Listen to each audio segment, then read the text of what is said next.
Welcome to Healing Honeys, the podcast for girls with big dreams trying to balance it all. I'm Louise Rumble, serial entrepreneur, type A overachiever, healing girly, and holistic wellness coach who also once got called the Jesus of modern dating. But let's get one thing straight. My healing era has never been calm. I'm talking savage dating stories, 20 cigarettes a day, daddy issues, an anxious attachment style, and an autoimmune disorder too. Today, I've spent thousands of dollars on healing and therapy, and now I'm here to guide you, love you, and laugh with you as I share my favorite tips, tricks, and rituals that have saved me along the way. With new episodes every Wednesday, expect girl talk, psychology, and the nervous system, as well as love, sex, and dating, wellness, fitness, and a little bit of business and spirituality too. So get in, honey. We are balancing healing, hustling, and life, and the best is yet to come. And if you're looking for ad-free listening or my somatic healing subscription daily devotion, just head over to the show notes. Now, let's get into it.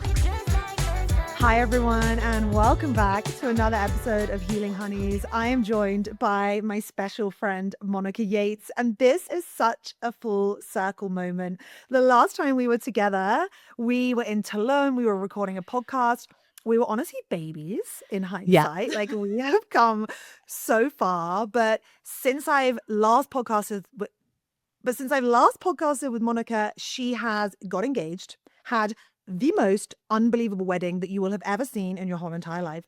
She has conceived a child, grown a child, and birthed a book, which is a New York Times bestseller, if I might add to that as well. So Monica has gone on the most amazing journey, and today we're going to be talking about how she has got it all, how to find a husband, how to find a life partner, how to juggle it with everything in your life, because Monica has done exactly that.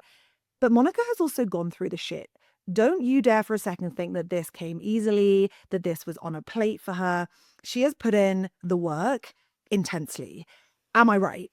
Yes. And I want to say on that, I feel like so many young people these days, and it's just, I'm sick of it. They look at social media, Louise, and they think, oh, I'm going to be a CEO overnight, or I want to make this much money overnight. And, you know, it's actually become a problem for a lot of companies because you've got these young people, for example, that frankly don't have the expertise or the experience to be asking for like the certain amount of money that they want or the perks that they want. And there's just this level of entitlement that is coming through from young people. And I think it's because social media makes them think, they see people like me and they think, oh, well, she just got this and she's so young, so therefore I can just get this. And it's like, yeah, I might still be young. I'm 28 for context right now, but yeah, I might still be young, but that doesn't mean that I have not put the work in. I didn't even wake up one day. When people say, how did you find your purpose? How did you know this is what you were meant to do? I'm like, this shit started as a food blog with a name that I still hate. It was called In My Bowls. Hated the name. Couldn't, yeah, don't laugh. Hated Sorry, the name. I didn't know that. I did not know that, and that is actually quite funny. I love Yeah, it. hated the name, but couldn't think of any other name, right? It obviously also wasn't meant to be. Couldn't think of any other name. That is how this business today, like how becoming a New York Times bestseller, how having this business, that is how all of it started. I didn't wake up one morning and go, oh, I want to help women to heal their trauma and blah, blah, blah. That's not how that happened. That was years of evolving to get to that place. And let's rewind. So when you started Find My Bowls or Fill My Bowls? In My Bowls. So when you started your food blog, In My Bowls, was that because you just love food, because you were sick? You know, Yeah. where did that start? That spark where you were Okay. like, I'm interested in this. So when I was at school, I had really bad periods, like extremely heavy. I would bleed through maternity pads. I'd wear a super tampon and a maternity pad at the same time and bleed through them. I remember this time we were in Japan on a ski holiday and I bled through the mattress. Like I bled through the maternity pads, through the mattress. Like when I tell you I had a heavy period, I mean like outrageously heavy. And of course, I went to the doctor. They didn't fucking give me an actual solution. The solution was go on the pill. So I went on the pill and that was great because it was like, oh, great. Now I can control, like me thinking I can control my period. Really, I just turned my whole cycle off.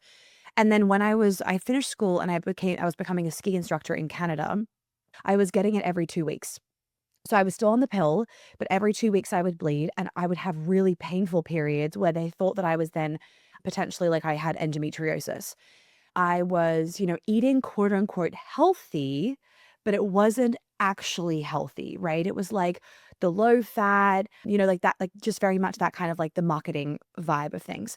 So I was living in London at the time, actually, and I had a really painful period, or like really painful cramps the night before. And I walked all the way. I was living in Chelsea at the time. I was living at my cousin's place. And I walked all the way to Selfridges because like couldn't afford to like get a taxi or be up on the bus or anything. So I walked all the way to Selfridges and I picked up Sarah Wilson's book, I Quit Sugar, which was like a big book in Australia at the time.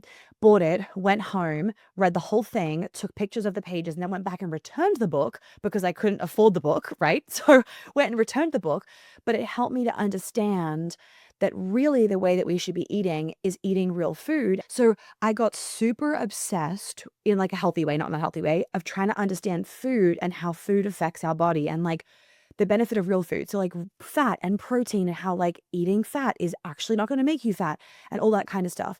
And at the time, like I was using Snapchat and I was just making dinners and I would post Snapchat like pictures up and my friends would comment.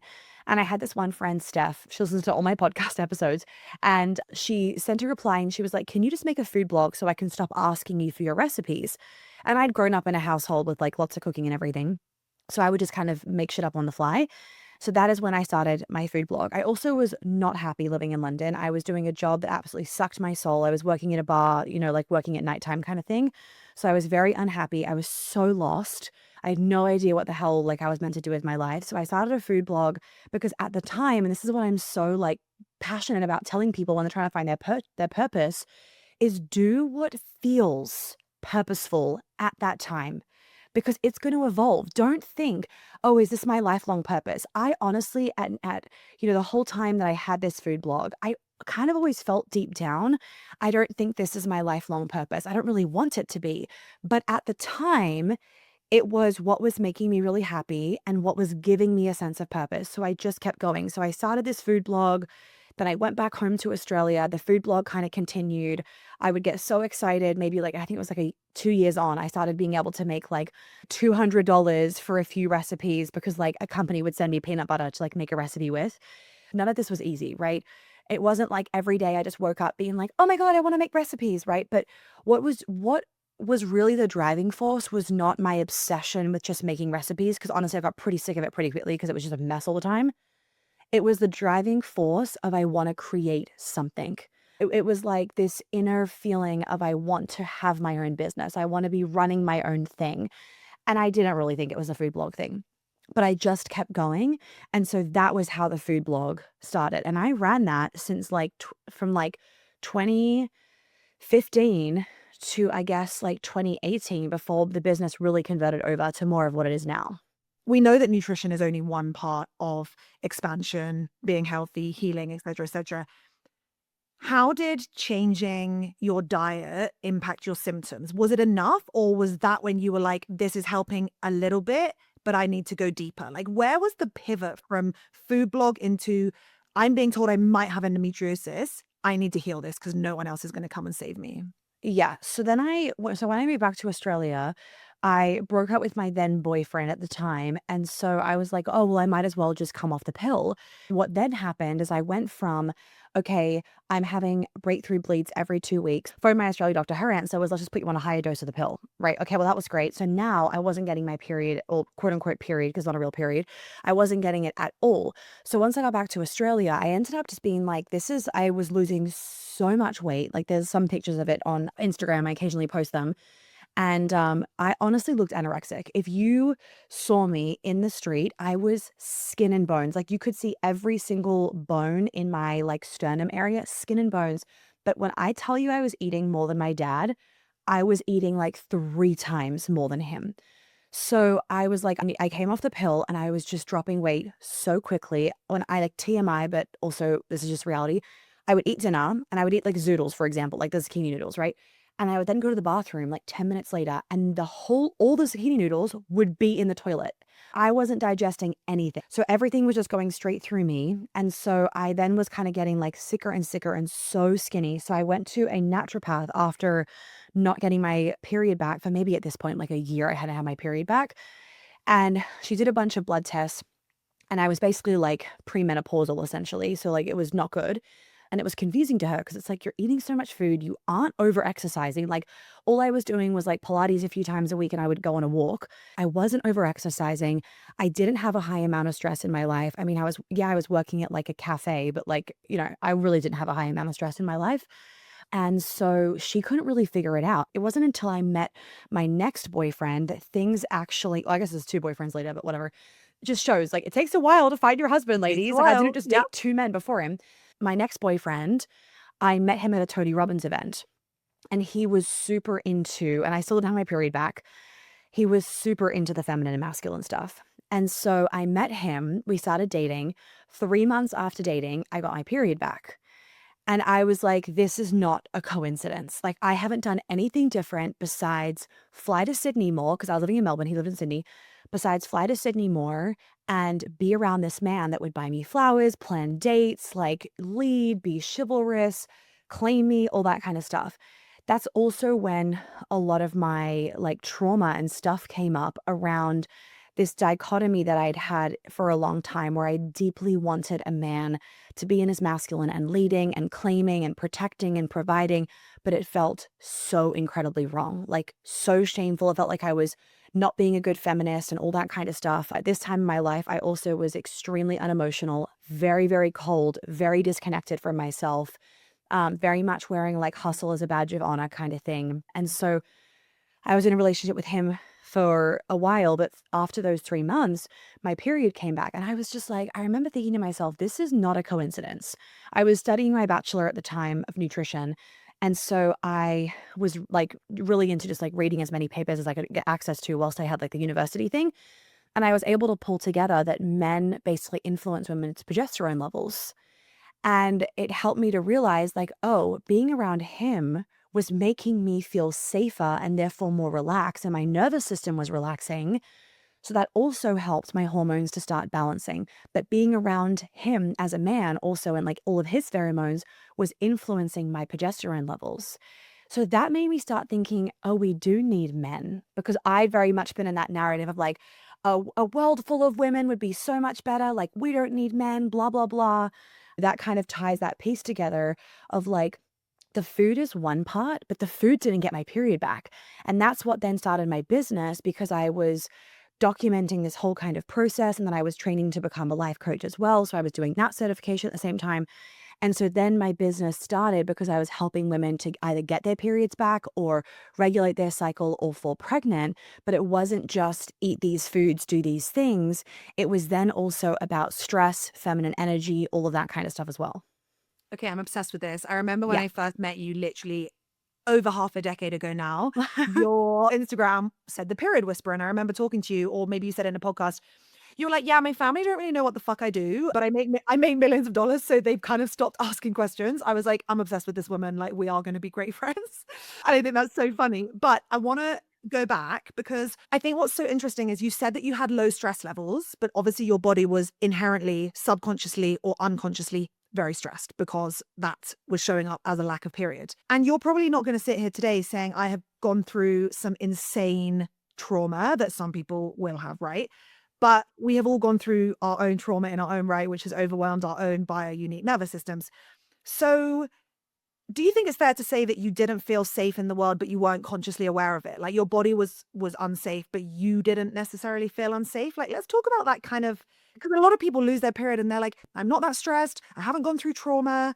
But actually, it goes a lot deeper than that. And it's the unconscious stress. I love that you brought that up, Louise, because I often will remind this to women of like, you can fucking meditate all you want and you're not stressed for the next 10 minutes. But if you are unconsciously worried about people rejecting you, needing to people please, you're worried about somebody judging you, you're worried about your boyfriend breaking up with you, all of those unconscious stresses that very often stem from trauma and things that have happened to you, they are causing you to be stressed. It's just that you're so used to living with it that you don't recognize it as stress. It's just your normal, right? And a lot of women also are living in, and this was me, I was living in this constant state of dissociation, so numbed out, so disconnected from my body, so just like cold, and hence I was unemotional and I thought that was me being like this cool girl, but actually I was just disconnected. And in order for you to even get to that freeze response where you're disconnected, you've gone through the fight or flight, right? Your body is actually so stressed that you need to go into that numbed out state. And so, correct. Like there was some things that happened in my life, some sexual trauma and whatnot that would be classified as, a quote unquote bigger trauma. But for the most part, and this is something that I often will bring up, I didn't have a bad childhood. And I say that not to boast, but I say that because it's a reminder that everybody does have some trauma for them to work on. Not to say, I don't mean to say this so that everyone can then be a victim to their trauma and be like, oh, well, I've got 351 triggers and everyone needs to walk around on eggshells because trauma, trauma, trauma. I think that people these days sometimes are using, trauma has become such a buzzword that people are kind of using their trauma as an excuse sometimes. So I'm not saying it in that sense. What I'm saying it in the sense of is that when you look at, for example, something like micro trauma, and you would think, okay, let's look at perfectionism as a micro trauma. Your dad made you feel when you were young, or your mum made you feel like the only way to get love is to be perfect. So you've then had from the ages of like 5 to the ages of 15, you've played out this cycle all the time of the only way to give love to get love is to be perfect. So basically you aren't the truest version of yourself, right? Now that can keep flowing on when now you're 25 and you're getting into unhealthy relationships with men because you want to be liked by them. And now at the age of, let's say, 26, you've now encountered sexual trauma or physical trauma because of these unhealthy relationships and the wiring of your nervous system, which stemmed from not a big trauma, but it's become a big trauma. So for me, for example, some of my traumas was and my things to work on was that I had a loving dad, but a very emotionally unavailable dad. He worked a lot. I'm the eldest child, so you already have that as well. He was working all the time. I remember him going away for months at a time to go on business trips as well. I moved a lot when I was little. And I also think that's a great thing because it's made me extremely resilient. But what it also did was it also made me feel like it was hard to make friends. I didn't feel that stability that some people feel from living in one place for a long time. I constantly felt like I wanted validation from men, which would mean that I would get myself into very unhealthy sexual situations and physical situations because I wanted that validation so badly from them. And that was obviously stemming from mum. A really big piece of my programming was that women have the bad end of the stick. It was this programming of next time I'm coming back as a man. And it was a joke thrown around my house. But obviously, there's always a meaning to the joke. And that was very much embedded into my blueprint and my nervous system of basically, it's better to be a man and it's worse to be a woman. So I had extremely negative programming around anything that's like seen as traditionally feminine, like, nurturing, being emotional, being soft, anything like that. And I idolized the shit out of my dad. And so hence I wore that burnout as a badge of honor. I thought that I would be a better, more worthy person if I'm flying around the world and killing myself at work and exhausted all the time. And I thought I'm less than if I am quote unquote just a stay-at-home mom. I'm less than if I'm emotional. I'm less than if I'm nurturing because that was my mom. And I saw her as less than my dad. And I can go on this forever, but just to give you some context. And it's like, again, though, like, that upbringing is not super toxic or unhealthy, but the situations that I got into as a result, that was then that living out of those micro traumas that became more of the macro traumas. The reason I'm smiling is because our stories literally mirror each other's, like, word for word. And I also think it's so interesting that said sort of from the outside, you didn't have any major traumas. That's the same as me, right? But then actually, we've both gone through like horrendous sexual trauma, but we downplay it as women. We downplay our boundaries being crossed, or we were drunk, or, oh, like I put myself into that situation. Actually, they're actually severely traumatic situations. So it's so important to acknowledge that as well. And I want to ask you here, so as you started to get your period back and things started to like thaw out, you said you were cold and disconnected. Was it that this man was a safe container for you to feel by him opening his heart and his arms and his soul to you? Did it give you safety? No. Tell me what was going on there. Yeah. So no. So he, now that I really understand the like true feminine energy and true feminine embodiment and true masculine embodiment, he was a masculine man in terms of a lot of the things he did on paper and stuff, but he wasn't that true masculine. And so I basically triggered all of his stuff. His mom was very abusive and very, very like just loud and aggressive and bold. And so anytime we'd be in an argument and I'd put my foot down or I'd be like louder or bolder, it was obviously very triggering for him. And the way that he would then react to that, which was very avoidant, was very triggering for me because at the time I hadn't healed any of my stuff, because that was then showing up as my dad. We had fights. I would play games, like he would play games. It was not a super healthy relationship. It wasn't extremely toxic, but it absolutely wasn't like what I have now or even what I then had shortly after and stuff in my dating experience. But for him, and I always bring him up and I've written about him in my book and everything, because what he did was he like blew my perception of men and women out of the water. So one day I remember it was fucking so hot in Sydney and he didn't have aircon, so just like ew. And we was sitting on his bed and it was fucking sandy. Like he had sand in his bed. There was a lot of things that were just not working for me. We were sitting on his bed and I was being really cold, just like unemotional. And he said, "You are such a cold bitch." And it kind of like struck me and like, just it jolted me for a second, obviously, because it's like a mean thing to say, but it was such a true thing to say. That moment, I remember it so clearly. And I said to him, I said, "Isn't that what you want?" And he was like, "That's not what a man wants." And I said to him, "But doesn't a man want like cold and not needy and like, not too much and just kind of like I'm just, I'm being cool. I'm just like I don't want to like put my emotions on you or whatever." I said something similar to that. And he explained to me that that is not what a man wants. That a man does not want to date another man. Unless, of course, he wants to date another man, right? He's like, "I don't want to date another man. I want to date a woman. I want your emotions. I want to feel your emotional experience. I do not want a cold woman." And so he was the start of like me realizing that this whole time that I had been cold and unemotional, I was doing it because I thought that's what men want. And right, biologically, basically all of us women are wanting the validation and the attention of men because we want to be chosen by them, because biologically then we have safety, right? We biologically like really really care about a man liking us and choosing us. And so this whole time I was being cold and unemotional because I thought that's what men wanted. So when he said that to me, yes, it started helping me to actually be able to feel a little bit more and get into my body, because I realized that, oh, actually that's what he wants. But what it also did was add another layer on understanding men. Because this whole time I had had this whole narrative of what men want, but guess who had made up that narrative?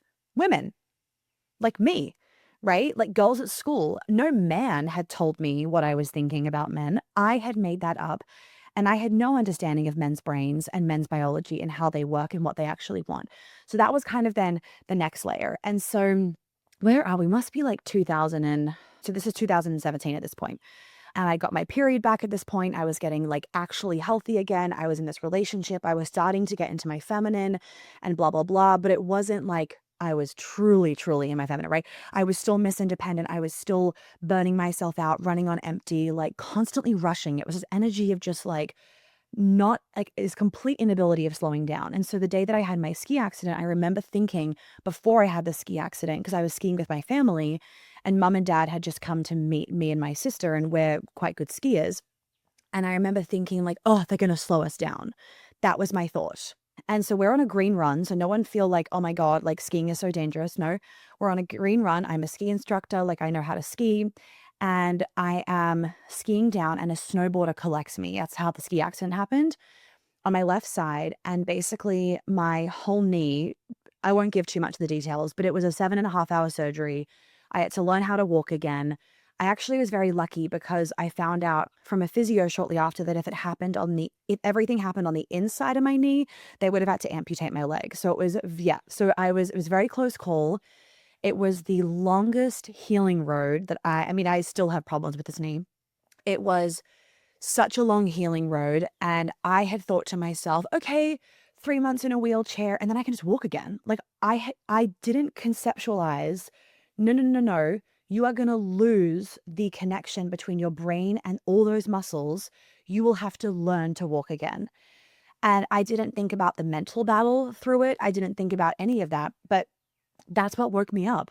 For that first kind of like really 2 months, I couldn't take myself to the bathroom. I couldn't bathe myself. I couldn't wipe my own ass. I couldn't do anything. I couldn't get my own glass of water. And so I really had to let go of the Miss Independent and actually ask for help and then receive help during that time. Wow. It's crazy because like I guess like psychic, he's more than a psychic. He's like I don't even know how to describe him. So amazing. Anyway, he said to me, the main way that people will have like their biggest spiritual awakening is either through illness or accident. Because if you basically like ignore the signs and the intuition and the downloads, the universe will basically say, sit the fuck down. Because if I don't sit you the fuck down, you are never going to do this, which is so interesting because obviously you had the accident. And I think in Tulum, where I used to live, people would come there and have accidents all over the shop. Yeah, you're riding motorbikes fine, but like it's like a known thing. Shit happens. Like Tulum sits you down and it so often happens through accidents. So it's so interesting that that happened to you and it made you like relinquish control in all forms. Yeah, and it was on the left side of my body, and the I was left about to side is the say, feminine side. Yeah. So it was like I finally had to give attention to my and all the rehab, and I had 3 surgeries following that surgery. So it was like I mean, still now I have to give more attention to my left side than my right side because it all happened on my left leg.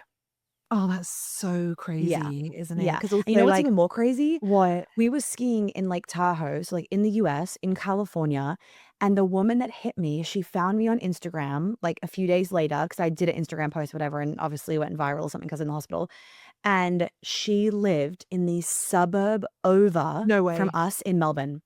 No way. I could walk to her house if I wanted to. Isn't that fucking crazy? That's We are insane. on the other side of the world, and the woman that hit me, she lived, like, walking distance from our house.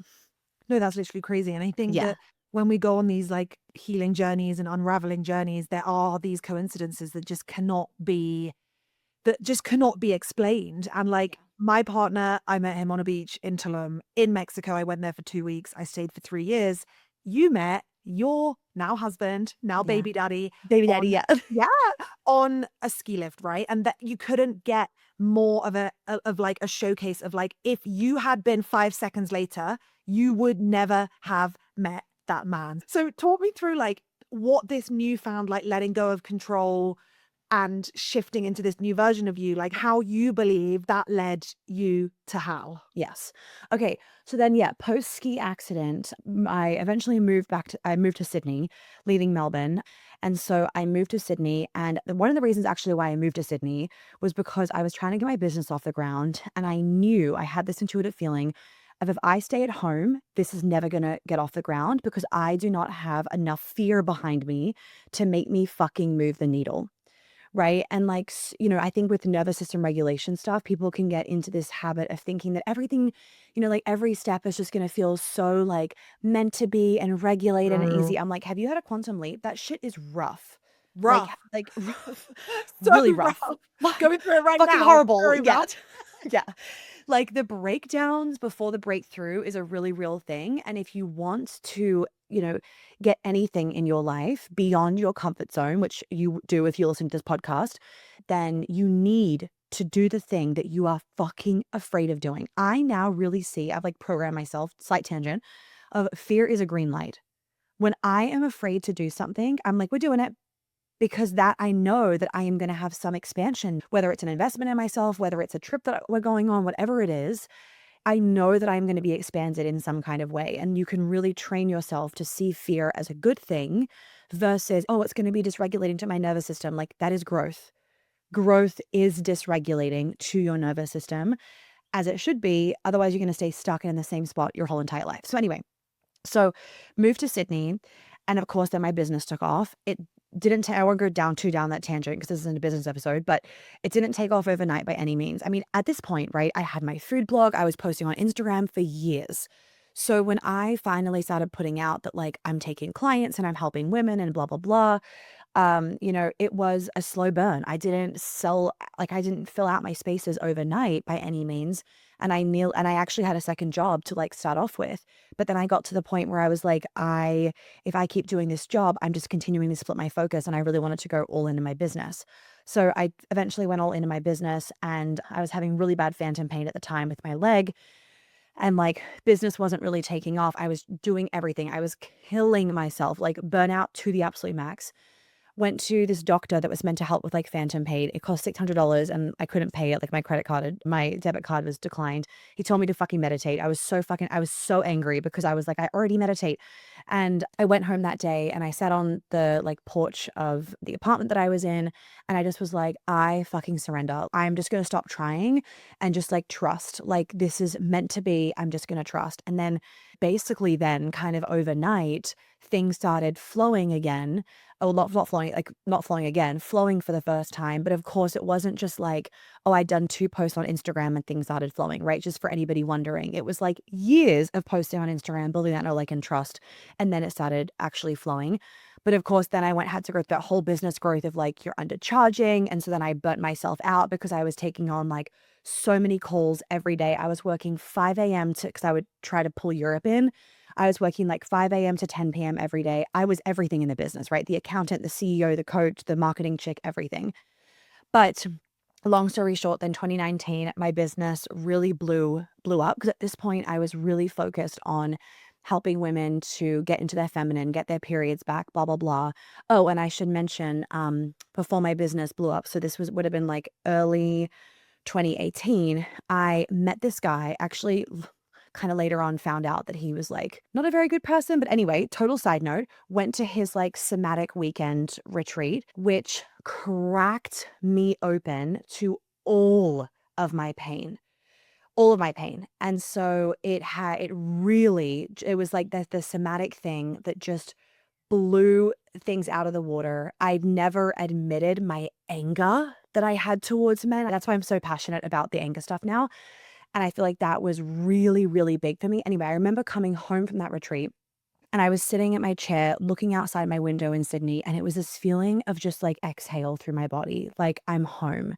So that was the start of me getting really into like somatics and trauma and how that affects women, the nervous system, feminine energy, all of that.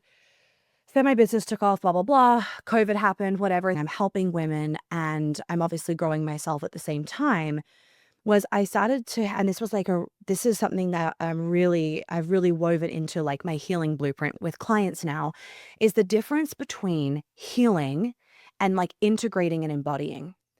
A lot of people out there, they focus so much on heal, heal, heal, heal, heal, but then they're still in the same fucking patterns. They're still dating the same guys. And it really becomes hard to like embody that healing.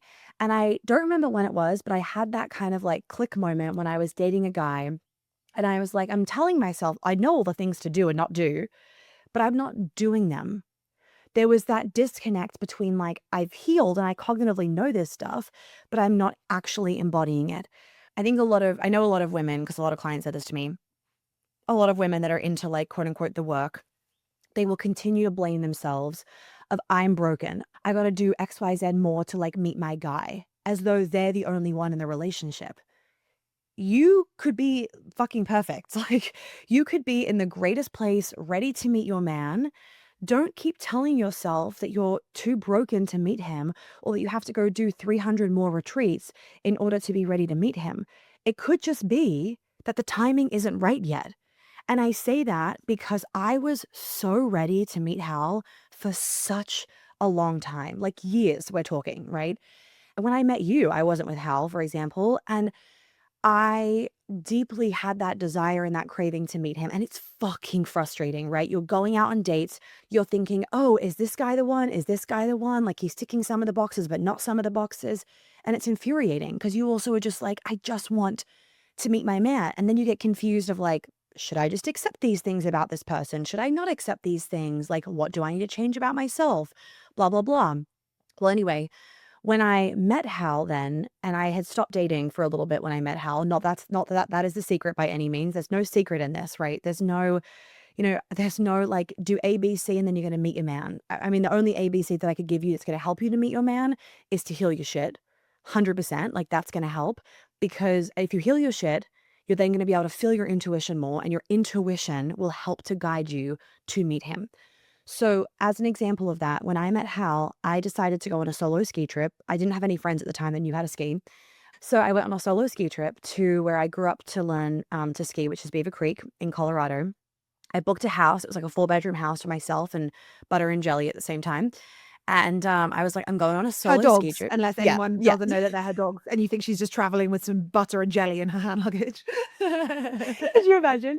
They each needed a bedroom, the stick of butter and the thing of jelly. Of course. But yeah, butter and jelly and my dogs. And so I booked a ski trip, and because I wasn't gonna wait around to meet the man to like have the nice ski trip and everything. I was back in the US. I was so happy. I was like, I'm not waiting around. So long story short, it was this perfect bluebird day. Like it had snowed the night before. There was so much powder. And to what you said, like if I brushed my teeth 5 seconds faster or woke up 5 minutes later or anything like that, and I wasn't feeling, by the way, ladies, I wasn't feeling like, oh, I'm going to meet my man on this trip. I wasn't even thinking about it. And that's the thing. As soon as you start thinking about it, you limit your reticular activating system, right? Then you start looking for the man that you think that you should be with. It's when you're not looking. Everyone says when you least expect it, right? Because when you're not looking and you have your blinders off, you can see more. So I went skiing, I got my music in, I'm having the best time.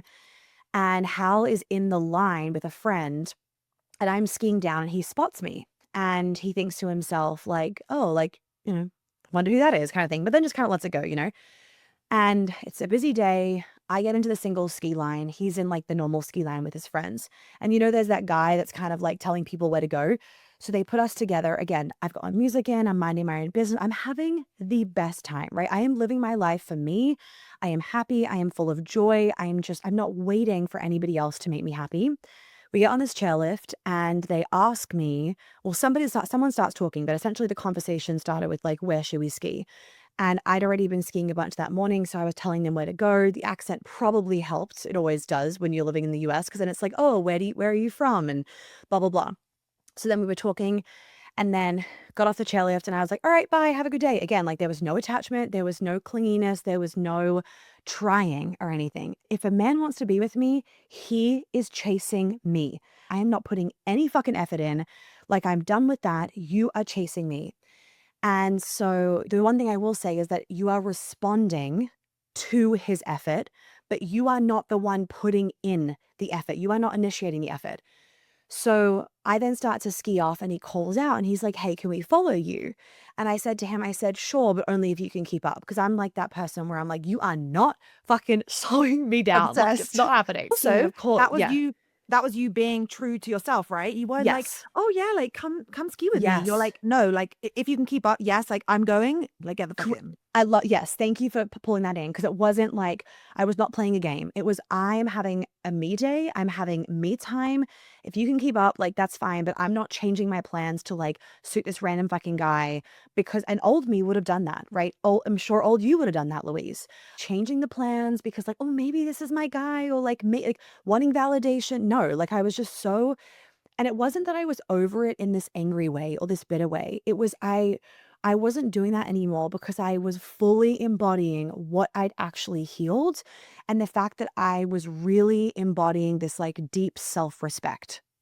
Respect for my time, respect for my energy, respect for the money that I'd spent on the trip, and not just like changing my plans to suit somebody else or because maybe he was going to be my husband. So we got off the chairlift and yeah, I'm like, if you can keep up, then like amazing, then you can follow me kind of thing. So they kept up and we then basically skied together the whole day. We had a great day. He got my number and I remember I was just so like, I was so excited to meet a person that I could ski with that worked remote, that was as good of a skier that I was. That's what I was excited about. I wasn't making a story that didn't yet fucking exist. Right? Like how many of us make stories about like who this guy is going to be when we literally don't know their fucking name, right? So I wasn't doing that. And so he took my number, I took his number, and he texted me later that night to be like, oh, we've arrived in Denver. And I remember thinking to myself, like, I don't give a fuck. Like, cool. Like, I don't give a fuck. Meanwhile, everyone that knows Hal knows this. Like, he is the worst texter in the world. He was uninterested in dating. He openly shares this. He was uninterested in dating because he was uninterested in spending any energy on a woman that he knew wasn't going to be his wife.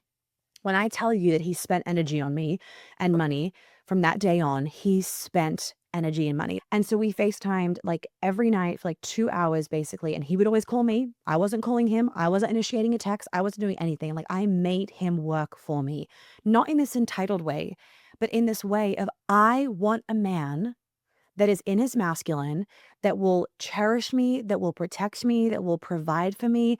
So why, ladies, if you want that too, why do we start dating thinking we are the ones that need to put our foot forward first, that we are the ones that need to initiate? We are setting the relationship up for failure in terms of that polarity, right? And I don't make him, do everything for me now by any means. We have a very, like even relationship, if you will. But I was like, I need to see that he's actually going to put that effort in the honeymoon period. So we spoke like every night on FaceTime. And then our first date was the weekend after. We spent the whole weekend together, and on our drive, we went skiing again. And on our drive home, he said to me, he said, when you know, you know. And he asked me what my dream wedding would be and what my dream engagement would be. And we were inseparable ever since that weekend. And then 2 and a bit years later, nearly 2 years later, we got married. And now we're about to have a baby.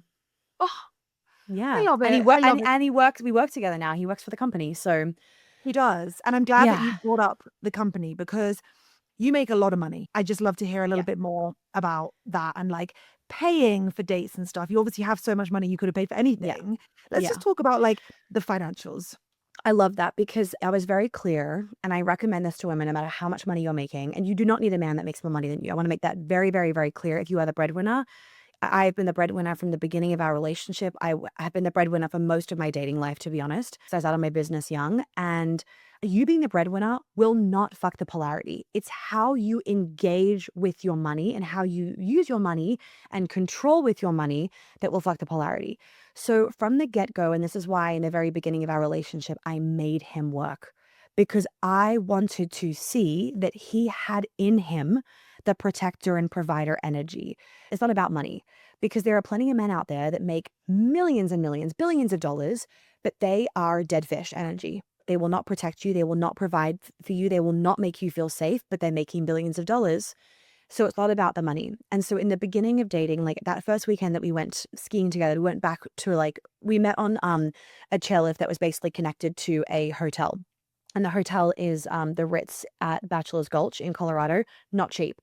So we went back there in like peak ski season. Did I pay for the hotel? No. He'll openly be like, yeah, I was like sweating paying for that weekend with her because he paid for the flights, he paid for the car, he paid for everything. The only thing that I paid for was I paid for the Whole Foods shop because he was not healthy when I met. Now he is. He did not understand how food could actually cost that much. And I was the one where I was like, I need this food. And that was like not really on his agenda. So I was happy to pay for it. And it didn't like affect the polarity or anything because most importantly, he paid for everything else the entire weekend. How did you communicate this in the early stages of dating? Like people will be like, okay, I get the concept. Now, how do I execute this? Like what kind of things did you say to him? Yeah. Like how did you Yeah. explain that to him? So I never offered to split dinner. I never offered to pay for that weekend, nothing. And he flew me first class down because I went to Atlanta for a night before we went to skiing. I had the dogs with me. I had my suitcases and everything. He figured it out. He flew me down economy. People think like, oh, how do I bring up the conversation? It's like, you don't need to. There shouldn't be an assumption that you're paying, right? Because you are the woman. If he's asked you out for a date, if you want him to feel like the man in the relationship, why do you need to explain yourself at all? Then it obviously did start to come up in the relationship, right? And in dating, because how we first started dating in the beginning was basically we would just ski every weekend. That gets pretty fucking expensive because we're always flying somewhere. I lived in New York, he lived in Atlanta. I would bring the dogs everywhere. So I explained to him that I basically put like a dollar value on how he provides in other ways than money. So I put a dollar value on when he books the flights, sends me the itinerary, tells me what time to leave my apartment, when he drives me to Whole Foods, when he drives the car the whole way up the mountain, when he checks into the place, when he books the place, when he does all of that, here is the dollar value on that for me. So he thinks, oh, he's not paying for the accommodation, but he, has paid for the flights or something, which is less. He thinks that, but I'm thinking, well, I haven't had to spend 3 hours organizing all of that. I just get to sit back and relax. And because I run my own business, if I'm just sitting back and relaxing and I'm then relaxed, I'm in my creative flow. So now all these ideas are coming through, which is helping me to make more money, and I can make money with ease. And I would rather that be the dynamic than it feel like this 50-50 equal. And it's really important to me that I live in integrity and that I'm an embodiment of my work. And so I don't want to stay, and it just doesn't feel good. I don't want to stay at somewhere less than what I would like to stay at. And so it was harder in the beginning. Of course, it was harder in the beginning. It's not just hard for the woman. It's actually really hard for the man too. I think women forget that. Women think we're the only ones in the breadwinner role, but he's not in the breadwinner role. And men have like never in history not been in the breadwinner role. And so it's important to be having those open conversations. And then as things progress in our relationship, things kind of change where then it would be like, it was more set of like, I would pay for these things, he would pay for these things. And a little trick that we would also do early on is if we went out for a dinner or we went and did something, or we went to stay at a hotel, he would check in, but he'd have my credit card.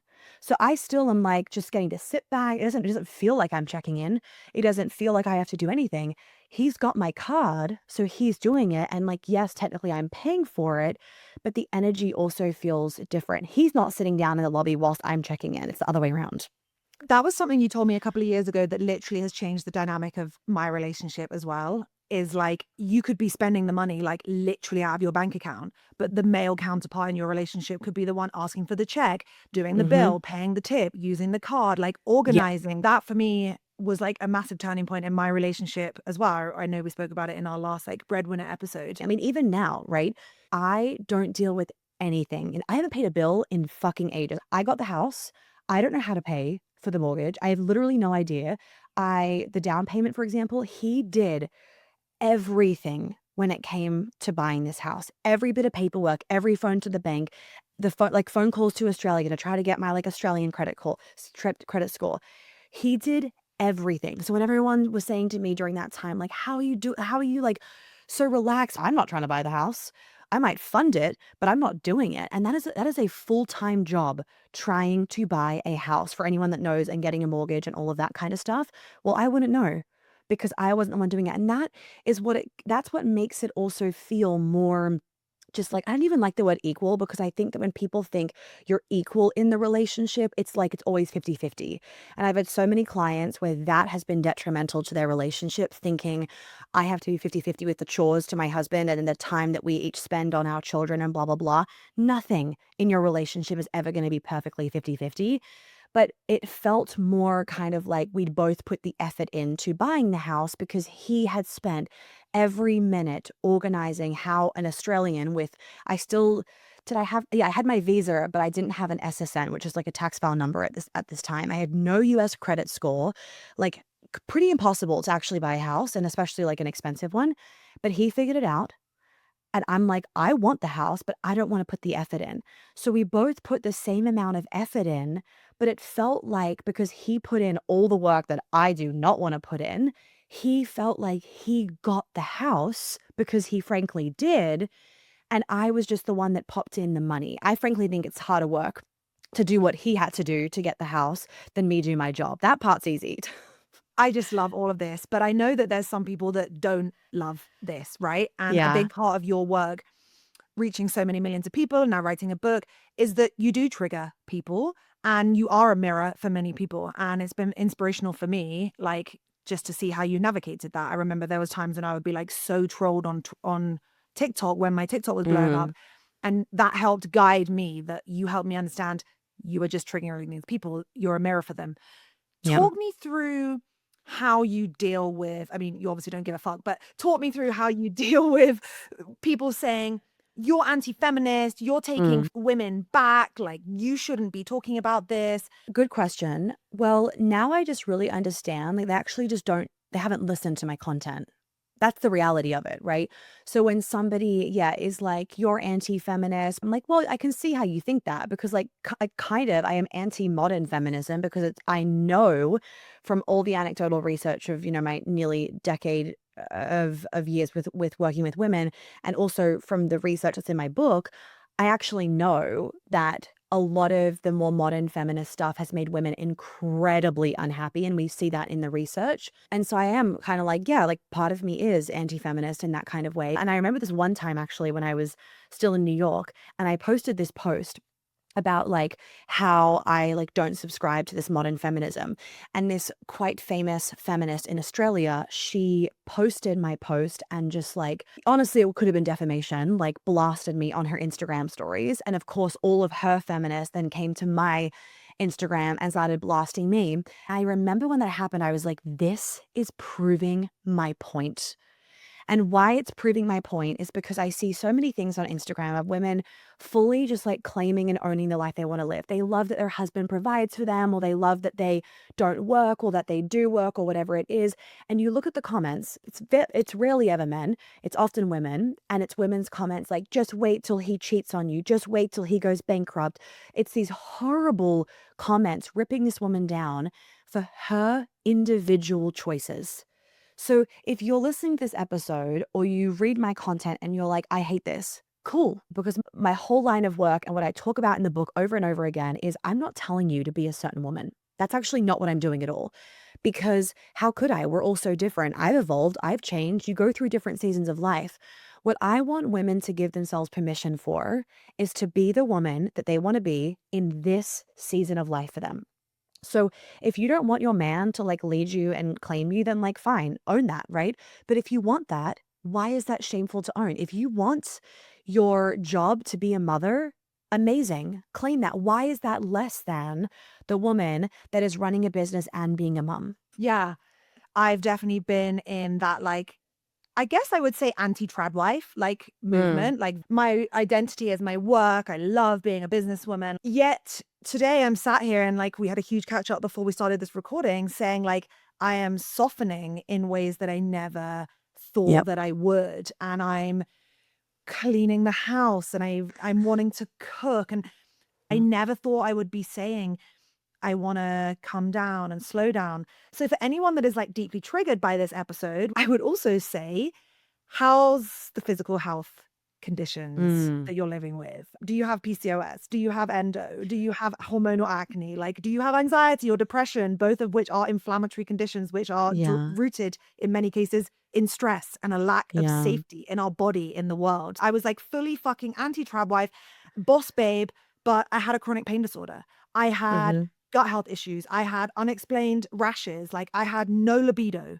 It was like, no, I'm the fucking boss babe, but secretly, look at all the other shit that I was dealing with through that Yeah. dominance of masculine energy, that lack of surrender, that lack of my nervous system ever coming back to baseline. So if anyone's triggered, I would just say like a lot of what you do is profound and poignant if you can get below the trigger. Well, and I think it's important to point out that like I started off working with the physical body, right? Because I was obsessed with the food. And actually, I still get people the results for their physical body. People lose weight, their acne goes away, their period comes back, they fall pregnant. Like there's that physical flow-on effect. And I do want to preface, like, this isn't to say that you have to become like a trad wife or anything, right? Because look at me. I mean, I launched my book 7 months pregnant, became a New York Times bestseller. I run a fucking business. I'm about to be 9 months pregnant now and I still work and everything, but I'm doing it in alignment. I'm not doing it because I work to get a badge of honor or I'm trying to get validation. I'm not working from a trauma response. It fills me with so much joy, and that joy actually is good for you, right? Because it is that life force energy and everything, but it's finding that line for ourselves, and that line is going to change in different seasons of life. That line has changed for me since becoming pregnant, and it's going to change again once our baby is here, and it's like been recently changing for you, Louise, too. The version of me, you know, even just a year ago that worked differently to how I work now, it wasn't that that was worse than how I work now. It's just different. And we need to honor, like you're honoring your new season. We need to honor those new seasons and not put ourselves in boxes at all as women. Don't even go fuck the trad wife movement or fuck the this movement or whatever, because you're gonna take something from that movement in 5 years' time when you've gone into a different season of life. And it's truly just like what feels the most wholesome, nourishing, exciting, joyful, aligned in your current season of life. Go with that and then give yourself permission for it to change when it does change, because you're a woman and it's going to change again. Oh, I love this. And as we come to wrap up, I have one more question. I know a lot of people listening to this will be like, I'm doing the work. I'm listening to the podcast. I'm doing my 10K steps. I'm doing my Pilates. I'm trying to date. I'm doing this. But it is just not working. Like, what I have realized in my life is if I ever get to those moments, it's a call that I'm on the wrong path. So you mentioned the word alignment. And you mentioned previously in your story as well that you got to a point where you were like trying everything, nothing was working. You went home one Hmm. day and you said, fuck this, I'm just going to surrender. And the Yeah. moment that you did that, things started moving and things started flowing. You will find your alignment through being misaligned. Let me say that again. You will find your alignment through being misaligned, right? Often the thing that you're afraid to do is the thing that you need to do the most. So if you're afraid of surrendering in your business, with your manifestations, in your career, if you work corporate or for somebody else, if you're afraid of surrendering, you need to surrender because there's some magic in there that you're going to access. And a really beautiful thing about being a woman is that when we are tapped into our feminine energy, when we're not living from our trauma responses, when our nervous system is relaxed, we are magnetic. Like we turn heads, our aura is big, we are radiating, our energy naturally is receptive. I mean, even when it comes to conceiving, our egg receives the sperm, right? It's the egg's choice, right? The egg is the one receiving that sperm. Our whole anatomy is really about receiving and surrender and softening. That doesn't mean the answer is do nothing. That's not what it means at all. The answer is take the aligned action, the action that actually feels good. And you won't often figure that out until you've had some time throwing spaghetti at a wall. But take the aligned action that feels good and don't think that it's about like the more that you do, the more that you will get out of it. When you take aligned action, you feel invigorated, you feel excited, you feel full of energy. You could be working a 14-hour day, but if it's aligned, you are on fire. That is aligned action, right? So when it comes to like, how can you actually get into alignment? The equation that I can give you is 100% you have to clear all of the trauma, all of the patterning, all of the programming, all of the dysregulation that essentially is making you not be the truest version of yourself. Once all of that is gone, and like you've rubbed all that shit out of the book, basically, which the book's been written by somebody else, and you have this blank canvas, now you can become you. And you are already in there. Like you're not changing who you are. You're not becoming, you're not becoming me. You're not becoming Louise. You're not becoming somebody else that you've seen on Instagram. When you've cleared all of that, you become the truest version of you. When you are the most authentic and true version of you, you're now in alignment. You now can feel what feels good, what doesn't feel good. You can feel what feels like aligned action versus what feels pushing. Really, like it's about, as women, we have such strong intuitions. And when we tap into our intuition, we can feel it again because we're connected to ourselves.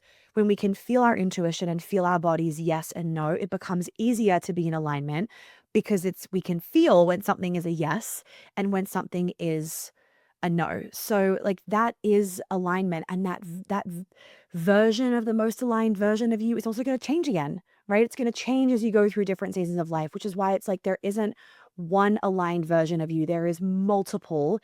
And the biggest thing that's going to help you to get into alignment is truly to do the work that Louise talks about, to do the work that I talk about in your feminine as a woman. That is our natural essence. Our hormones do the best because biologically we are wired to be in our feminine. And that's what our hormonal system is made for that. And so when we are in that state, we're then more magnetic, we're then more receptive, and literally things like our words become our spells. We just think something and it comes in. Yeah, I will say that before I did this work, I would never have an intuition because when you live with like a dysregulated nervous system, everything is like an internal sensation of like panic or uncertainty and always asking other people for opinions. But now it's like I literally use my body as my compass. And I know that also I'm like a sacral authority in human design. So it's like I feel the answer before I consciously think it. But I had to have done the somatic healing to get to the point. And I love that you said you basically like clear the book, because I always say you just like wipe the slate clean. I feel like years of trauma work literally has just like erased, like wiped the slate clean. And it is now just like open and calm. And I can decide like, how do things feel? How would this feel? And even yesterday, like I'm talking about a new business venture with someone, and I said to her, it's just not a yes right now. There's a hesitancy. That doesn't mean that it's a no forever. But if I was to step forward into saying like, yes, let's proceed with this, I would be out of alignment. Something wouldn't work out in the way that we both deserve it to. And when you start to surround yourself by great people that get it, she was like, I love it. I'm so grateful that you shared that with me. I would never want to step into this path if it wasn't. And I'm not saying it's like a fuck yes. There are a lot of fuck yeses, but also for me, it's also a lot of just like a small whisper of a yes, a small whisper of a no, and just listening and navigating. I completely agree with that sometimes it's not this like loud fuck yes. And sometimes people get trapped into that sentence of like, if it's not a fuck yes, it's a no. And I'm like, that's not true, actually, because a lot of things that are really good for you, they're not going to be a fuck yes because you're going to be so scared that it's going to feel deep down like a yes, but your ego is going to be so loud, giving you all these excuses, all these hesitancies, all these reasons not to. So it won't feel like a fuck yes. And it's still a yes, actually. I'm so happy you said that because that is literally it. And people saying if it's not a fuck yes, it's a no. I literally posted like a month ago, like that is not fucking true. Like that is misinformation. When you're going outside your comfort zone, that shit does not feel like a fuck yes. Oh my God, the whole process of launching my book, there was no fuck yeses in that launch process of my book. Oh, I love that you've said that. Yeah, no fuck yeses. There was a lot of resistance, a lot of hesitancy, a lot of tears, a lot of, I don't want to do this anymore. I don't care. Let's just like throw it on Amazon, see what happens. There was so much me having to fight against my ego and like, because my ego wanted me to self-sabotage. There was so much resistance. Well, here's the thing. Like there was fuck yeses. I would say like earlier on in my pregnancy, before I became pregnant, of do I want to be a New York Times bestseller? You asked me at 6 months pregnant in March, and we were deep in like the process of about to launch the book. And I would have said to you, I don't care. So no, like if it's more work, I don't want to do it because it's self-sabotage, right? That's what it is. And now I look at the book and I'm like, oh, thank God we did all of that. Thank God I put the effort in. Thank God I kept going. In my brain, it was no, no, no. Like, I don't want to do that. I don't want to do this. Like, I want to give up. I don't want to do this. But deep down in me, it was yes. Because one day Hal sent me, he said, all right, we'll pull the whole thing. You don't have to do a book tour. We don't have to do the New York book party. We'll pull it all. If you don't want to do it, we don't have to do it, because I was having like absolute meltdown. And I was like, okay, and fine. And then in my gut, I was like, no, don't do that. And I was like, no, we're going to still do it. But I just really don't want to do it. And every book thing I would go to and whatever, I'd be like, I don't want to fucking do this. I don't want to fucking do this. But I would say that, and my brain would think that, my ego would think that, and my fear would think that. But in my gut, I was like, I want to do this. But it was so quiet. I'm obsessed with this episode because I just really think like people will look at you or look at me and be like, oh, that it must have been so easy, like so many fuck yeses, like for them to build these podcasts and these books. And like, honestly, like I'm a fucking phoenix. I have burned things down so many times. I'm actually exhausted. I'm like, can I just have a life that I don't have to burn to the ground when it's like no longer working for me? And I know that I have to do that. And also, people don't know that it took you 6 years to write your book. 6 years, write the book. Yeah. 6 years. Yeah. So for anyone that's like, oh, like Monica makes millions of dollars, like, oh, she just like popped out a book, and 6 years.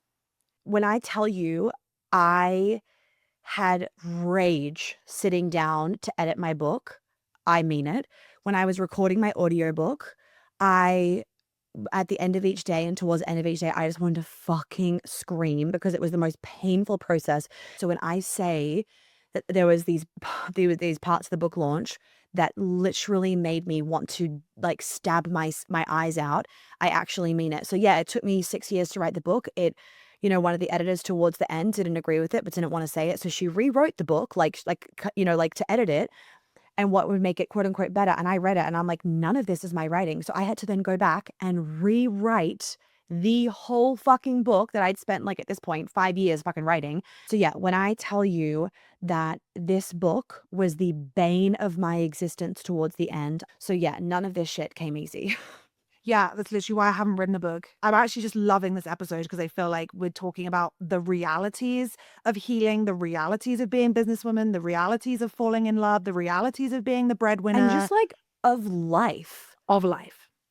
It doesn't matter how much money you make. It doesn't matter how glamorous your life looks. It doesn't matter how many Instagram followers you have. Like, this is life. And so don't think that there is something wrong. Like, some of my clients would be like, oh, like, I think that like, oh, I've got more trauma to heal because I was just like really sad yesterday. I'm like, oh, that's called life. I think Instagram and all of the kind of like trauma and nervous system, it's made people feel like they have to be regulated and happy 100% of the time. And I'm like, well, that's not me. Just like fucking business shit on Instagram makes people think that they can just work 3 hours a day and make $1 million. And I'm like, well, I'm still waiting for that. And I'm 8 years in. Yeah. So no, like that's just not the reality of it. Tell us where you can get your book from, where you'd like people to purchase from. Everything will be linked in the show notes, but tell me a little bit more about Becoming Her. Thank you, Louise. You guys can get it on like Amazon, and bookstores also are selling it as well. So you can get it wherever you want to get it. But basically the book is a permission slip for women to be the woman that they want to be in the given season of life. It's trauma healing in a book, but from a different lens of basically I talk a lot about how society has made us women feel like we have to be a certain woman in order to be enough, happy, successful, etc. And so the book is healing, not because I'm telling you here's how to like heal your trauma, but the book is healing in the sense of like it's a permission piece. It's healing in that it's validating, and it's probably going to make a lot of you think, I've been thinking this stuff for ages, but I didn't know how to actually say it. And it's going to then allow you to feel like you can start to be in your feminine, however that looks, whatever the flavor that is. It's going to help you to start to be in your feminine now versus thinking I have to do something to be feminine. Oh, I love it. And I think that's Yeah. the final point, is that feminine looks different for everyone. There's no one size fits all. Anything that's been said today is just like an opportunity to reflect and expand and see what causes contraction in your body, see where the pain points lie, see where the pieces of envy are. Like I always say, I did an episode on expanders. Like Monica is one of my greatest expanders in life because you have built such a hugely successful business, make such a huge amount of money, whilst also leaning in to your feminine, like that being such a core piece of who you are. That's why you're one of my 5 expanders, because you remind me that I can soften. Yeah, I'll have to send you I the love episode. It's really you. cute. Thank It's really cute. you. I love you too. Thank you so much for Okay. joining. I've loved doing this with you, and So we'll speak good. to you very soon.